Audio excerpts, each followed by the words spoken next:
Hello. नमस्ते बच्चों। अभी जस्ट मैंने कुछ बच्चों को पढ़ाया तो फिर मुझे एहसास हुआ, ये मतलब फील हुआ कि बच्चे जो है खास करके हमारे नाइन्थ के हो या टेंथ के हो, पिक्टोरियल बेस्ड डायग्राम जो होता है, ठीक है, सॉरी पिक्टोरियल बेस्ड जो क्वेश्चंस जो होते हैं उस पे हम लोग को बात करने की जरूरत है। दैट कि किस तरह से वो क्वेश्चंस आते हैं, ठीक है।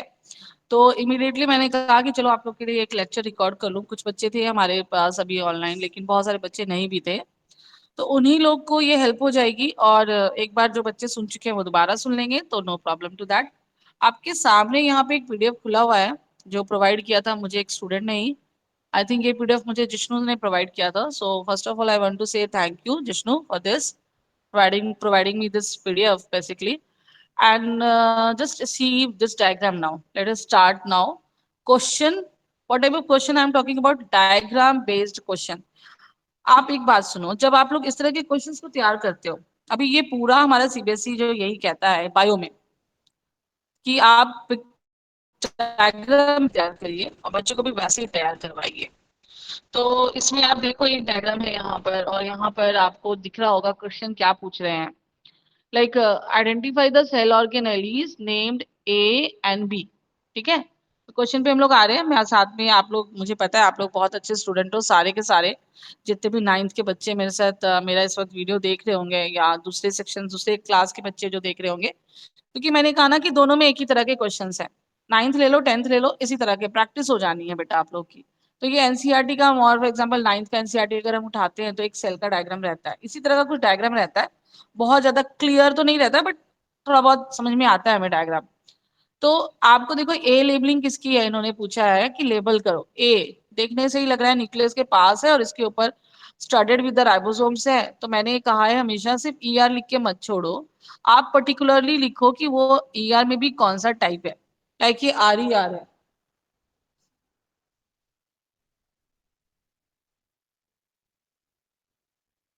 हाँ जी। तो फिर उसमें है क्या कि ए और बी, लाइक ए में आपको समझ में आ रहा है कि ए क्या है भाई, आर ई आर है, रफ एंडोप्लाज्मिक रेटिकुलम है। फिर बी क्या है भाई, तो बी आपका स्मूथ एंडोप्लाज्मिक रेटिकुलम है, ठीक है।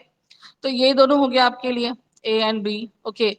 अब आप देख सकते हो ना ये स्मूथ है, स्मूथ क्यों है ये तो पता है आप लोग को, रिवीजन करने की जरूरत नहीं है हम लोग को। राइबोसोम्स नहीं है, that mean smooth endoplasmic reticulum है। देन आपको देखो क्वेश्चन नंबर 2 क्या दिया इन्होंने, differentiate between A and B. अब यहीं से क्वेश्चन निकाल दिया इन्होंने। आपको आर ई आर और एस ई आर के बीच में डिफरेंशिएशन बताना है कि दोनों में क्या डिफरेंस है। तो आपके पास आंसर होने चाहिए। आई होप कि एटलीस्ट एक पॉइंट तो सबके दिमाग में तुरंत आ जाता है भाई कि आर ई आर है तो रफ एंडोप्लाज्मिक रेटिकुलम है, that means ribosomes are studded with it. Smooth endoplasmic reticulum है, that means ribosomes are absent in that, ठीक है। ये दो चीज हो गया। उसके अलावा आप देख लो और आपको पॉइंट्स है, जैसे फंक्शन वाला बात कर लो आप, स्मूथ एस सी आर का, आर ई आर का, तो 2 पॉइंट आप कम से कम लिख कर आओगे, ठीक है। क्वेश्चन में देखो कितने पार्ट है, 1 2 3 पार्ट है। 3 पार्ट का मतलब क्या है, आइडेंटिफिकेशन कितने नंबर का हुआ, मार्क्स का अलॉटमेंट भी आप साथ में समझते जाइए। मार्क्स की अलॉटमेंट में ए कितने मार्क्स का है, बी कितने मार्क्स का है। अगर वो दोनों में बता रहे तो हाफ ऑफ मार्क्स का होना चाहिए।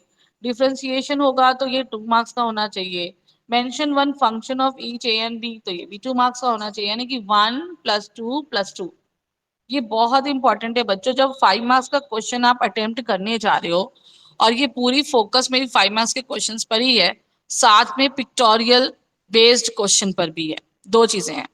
तो जब आप 5 मार्क्स के क्वेश्चन में जाते हो तो अब आपको एसएसटी की तरह या किसी और सब्जेक्टिव पेपर की तरह लिखने के लिए नहीं आएगा कि आपको 5 नंबर का डायरेक्ट क्वेश्चन आ गया, आप उसमें 10 नंबर का आप 10 पॉइंट दे रहे हो, 6 पॉइंट दे रहे हो। No, it will come in the sense like 1 2 3 4, like parts will come into that, and you have to see allotment of marks and accordingly you have to answer it. अब मान लो 2 number का question आपको आता है, ये वाला नहीं आता, मान लो 2 नंबर का ये आता है, ये नहीं आता, तो आप जो आता है उसमें एक पेज लिख दो, कोई फायदा नहीं है। सब्जेक्टिव भूल चुके होंगे आप लोग, इसलिए एक बार याद करा रहे हैं। इसका और में आप देखिए, पिक्टोरियल डायग्राम नहीं है, मतलब पिक्टोरियल बेस्ड नहीं है, सॉरी। सो नीट लेबल डायग्राम आपको खुद बनाना है एक प्रोकैरियोटिक सेल का। Explain how prokaryote different from eukaryote का, दोनों के बीच में डिफरेंस देना है, जो आपकी एनसीईआरटी में एक बॉक्स बना है। उस बॉक्स में जितने डिफरेंस के पॉइंट है उतना भी आप याद करिए, एनफ है।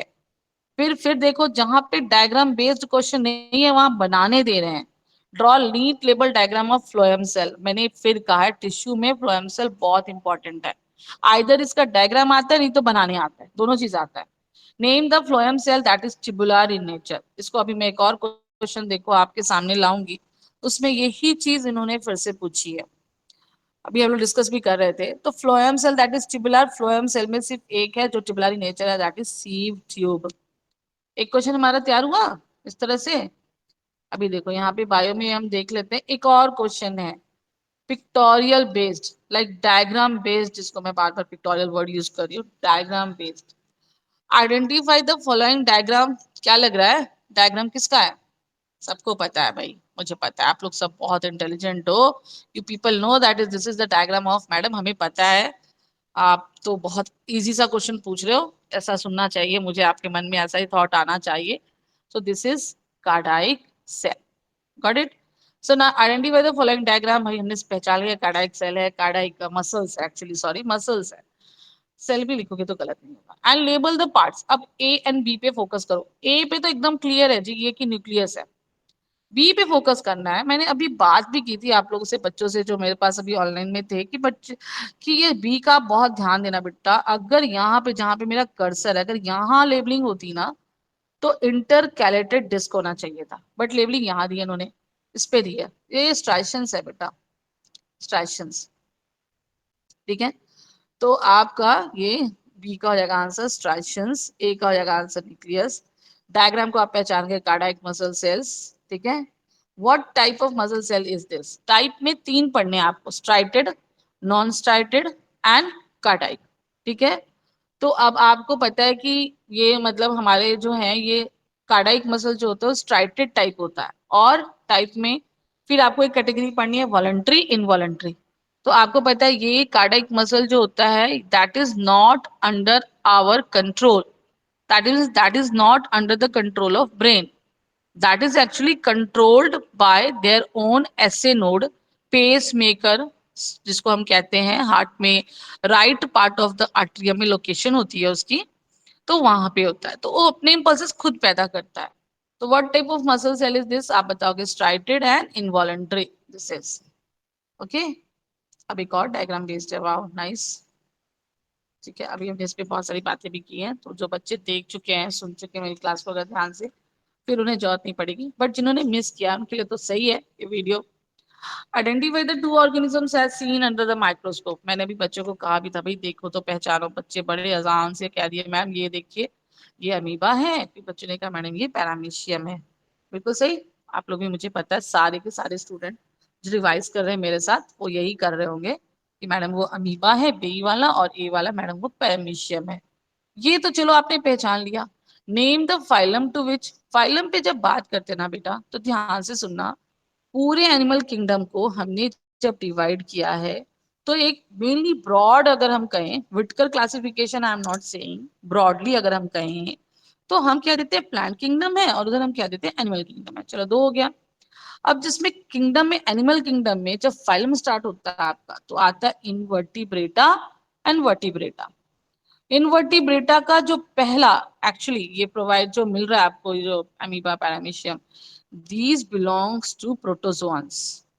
आंसर आपका होगा प्रोटोजोआ। आपको मन करे तो आप ब्रैकेट में इनवर्टिब्रेटा लिख सकते हो because they do not have vertebral column, ठीक है, क्लियर है। ये प्रोटोजोआ जो होता है, अगर इसका मीनिंग आपसे पूछे कि क्या है, तो protozoa are the first animals which we found on our earth. सबसे पहले पाए गए थे बेटा ये, ठीक है। प्रोटो का मतलब ही होता है first animal, protozoa, zoa animals, proto first, like that. ये फाइलम का आंसर हो गया। Mention one of its feature. अच्छा फीचर्स बताना है भाई, अब कोई एक फीचर बता दो ना। Singular single cell unicellular organisms हैं ये, एक हो गया। दूसरा आप क्या बताओगे? वैक्यूल्स वाला फीचर बताओ, बहुत अच्छा फीचर है वो। They are having vacuoles. Generally animals में वैक्यूल्स कहाँ होते हैं? नहीं होते हैं, एब्सेंट होते हैं। But these are having vacuoles, like amoeba are having vacuoles, paramecium are having vacuoles. फिर वैक्यूल्स कितने तरह के होते हैं, मतलब you people are having lots of knowledge. Vacuoles आपको पता है फूड वैक्यूल होता है, कॉन्ट्रेक्टाइल वैक्यूल होता है, तो यहाँ पे दोनों में वैक्यूल्स आप एक कॉमन लिख कर आओ कि हाँ वैक्यूल्स आर प्रेजेंट। फिर आप न्यूक्लियस बता दो, न्यूक्लियस भी प्रेजेंट, पैरामीशियम में दो न्यूक्लियस होता है, माइक्रोन्यूक्लियस, मैक्रोन्यूक्लियस, इसका डायग्राम देखो नाइन्थ का, बहुत इंपॉर्टेंट डायग्राम है ये। पैरामीशियम को तो अभी आइडेंटिफाई करने के लिए दिया, अगर आपको डायग्राम बेस्ड क्वेश्चन आया तो पैरामीशियम का आ सकता है, बी रेडी फॉर दैट। ठीक है, चलो आगे हम लोग बढ़ते हैं, कोई बायो का क्वेश्चन है कि नहीं, लेते हैं। अब नहीं लग रहा है। ठीक, अब एक और पीडीएफ खोलते हैं, देखो दो क्वेश्चन हमने डिस्कस किए, देखते हैं। ये वाला तो हो गया था हमारा, ये वाला में देखते हैं, नहीं ये नहीं, इसमें जाते हैं। एक मेरे ख्याल से और था क्वेश्चन, ये तो हमने कर ही लिया। ये माइक्रोसॉफ्ट, इसमें लेते हैं। हाँ ये देखो, ये बड़ा अच्छा क्वेश्चन है, पूरा हमारा रिवाइज हो जाएगा नर्व सेल। ठीक है, A B C D E F, इतना आपको लेबलिंग करना है। सिर्फ आपको पूछा गया label the parts of the neuron cell, खत्म बात, बस आपको लेबलिंग करके आना है। अब इससे इजी क्या हो सकता है, अगर ऐसा क्वेश्चन आ जाए तो खुश हो जाओगे तुम लोग, एक भी लेबलिंग गलत नहीं करोगे। ए डेंड्राइट्स, मेरे साथ आप याद करिए। B cyton, C axon, D axon ending, and axon ending के साथ आप ब्रैकेट में एक्सॉन बल्ब लिख कर आएंगे। ठीक है, एक्सॉन बल्ब मैम ने दिया है आपको समझाया है, उसके एंडिंग पे होता है एक्सॉन एंडिंग। देन डी हो गया, E synapse, the gap that is present between one of the nerve fiber and another nerve. Actually जब नर्व सेल जो है एंड हो रहा होता है, एक्सॉन एंडिंग हो रही होती है, तो दूसरा जो नर्व है उसका साइटोन पार्ट एराइज हो रहा होता है बच्चों। जहां पे देखो मेरा कर्सर है, कर्सर दिखना कहाँ पर है बच्चों, मेरा ये देखो, ये वाला पोर्शन है। ठीक है, आप देख सकते हो कि वहां एक गैप है बच्चों, they are not directly attached, there is a gap, that gap we call it as synapse, synapse, synapse. Other name of synapse in some other book they have written, they must be given in the form of, they must have given in the form of synaptic cleft, synaptic cleft, cleft. So you write better you write synapse, and in bracket you can write down synaptic cleft. If you want to make your answer more impressive, if any of the knowledge you are having of this and that question, please try to give in the bracket form, not so that the teacher will not get confused.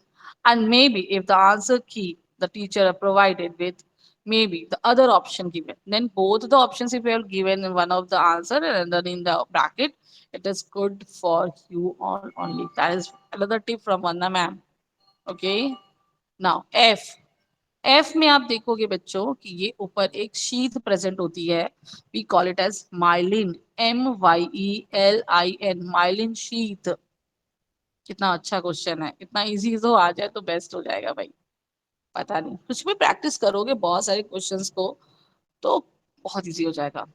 ठीक है, observe the diagram given below carefully and label the reasons. फिर एक आ गया आपके सामने ABC, पहले तो labelling कर लो, मेरे साथ कर लो। ए apical meristem, B intercalary meristem, C lateral meristem. May I have to repeat it? नहीं ना, मुझे पता है आप लोग सबको क्लियर है। Now B, which meristematic tissue is responsible for increase in length of root and for the, पहले रूट की बात कर रहे हैं, अगर रूट की जगह शूट दे दें तो भी, रूट दे दें तो भी, आपका आंसर होगा ए। ए क्या था बेटा बच्चों, क्या था ए? एपिकल मेरिस्टम, सही है। So which meristematic tissue is responsible for increase in length? That is apical meristem. And for the transformation of a stem of a plant into trunk. अब ये वाला हिस्सा आप देख रहे हो, ये छोटा सा एक स्टेम है, एक बड़ा पेड़ देखो ये ट्रंक में कन्वर्ट हो जाता है। यानी कि आपसे पूछ रहे हैं ये transformation stem of a plant into trunk कौन करेगा भाई, कौन सा टिश्यू करेगा, कौन सा मेरिस्टेमेटिक टिश्यू करेगा? Very clear, that is C part, that is intercalary, sorry that is lateral meristem, lateral meristem. Is it clear? कितना अच्छा क्वेश्चन है ये इन लोग का बनाया हुआ, प्रिपेयर किया हुआ। तो काफी सारे क्वेश्चंस मैंने डिस्कस किया आप लोगों से। लेट मी सी कि और भी कोई क्वेश्चन है कि नहीं है। आई थिंक एक नर्व हो गया, एक मैस ये हो गया, एक फ्लोएम का भी डायग्राम था। तो डाइवर्सिटी चैप्टर स्टार्ट हो गया, रुक जाओ। फ्लोएम का भी एक डायग्राम था, मुझे याद आ रहा है, वो भी डिस्कस कर रहे थे अभी हम लोग। देख लेती हूँ, मिलता है तो ठीक है, नहीं तो फिर कोई इश्यू नहीं है।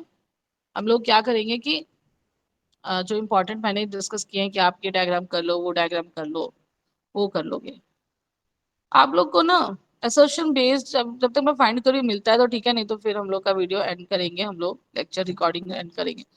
एक आप लोग की ना मैं बात करूंगी कि एमसीक्यू टाइप का तैयार करोगे, असर्शन रीजनिंग टाइप का तैयार करोगे बच्चों आप लोग।